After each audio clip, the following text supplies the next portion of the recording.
For 41 years, I've been backing out of a driveway or driving away from a curb on my way to work. Only 29 years for the driveway I am backing out of today. Those 29 years feel like a lifetime. I never understood what my elders meant when they used the phrase, "time goes by fast." Now that I do, it is too late to roll back the clock. My journey this morning takes me 30 miles west of the meadows of Altadena. Sounds fancy, doesn't it? It's not. My neighborhood is relatively young compared to others, but about the same age as I am. There is a 1 mile, one-way in, one-way out canyon road I take to exit the meadows. Just as I begin down the canyon road and I see the San Gabriel Mountains, I'm reminded of why I love where I live. You feel as though you are leaving the forest to head to the city below. Sometimes I'm greeted by several or a whole family of deer along the canyon road on my way to the city. As I get to the end of my journey down the canyon road and begin to turn, I watch out for the speeding folks from the gated community called Lavinia. Lavinia is a story for another time. Entering the freeway, I realize just how boring my ride to work really is. I can talk at the radio and the cars alongside, but they don't talk back. I joined a carpool twice. Once with an older female student who was sure I wasn't married because I did not wear my ring. I had to let that go.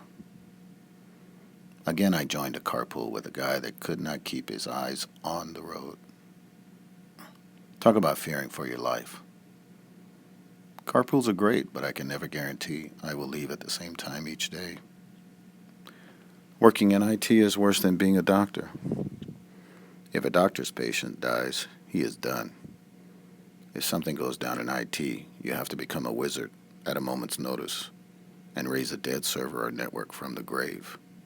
You cannot leave until you can confirm a sinus rhythm and the patient is breathing on their own. My journey continues along the freeway, and you wonder sometimes about everyone else on the freeway with you. Do they work in IT? Does their job have a floating schedule? Are they facing some of the same personal or financial issues you do from time to time? You can't tell just by driving next to them on the freeway, but the outside of the car lends itself to speculation. License plates, license plate frames, bumper or window stickers, model of the car, color of the car, and many other features open a little window into the story of the driver of a vehicle. Now, before I go any further, I need to come clean. My front license plate frame is all about the New Orleans Saints. My rear license plate frame reads, "I am not bald. It is a solar panel for a sex machine." My wife and my kids bought that for me as a birthday gift.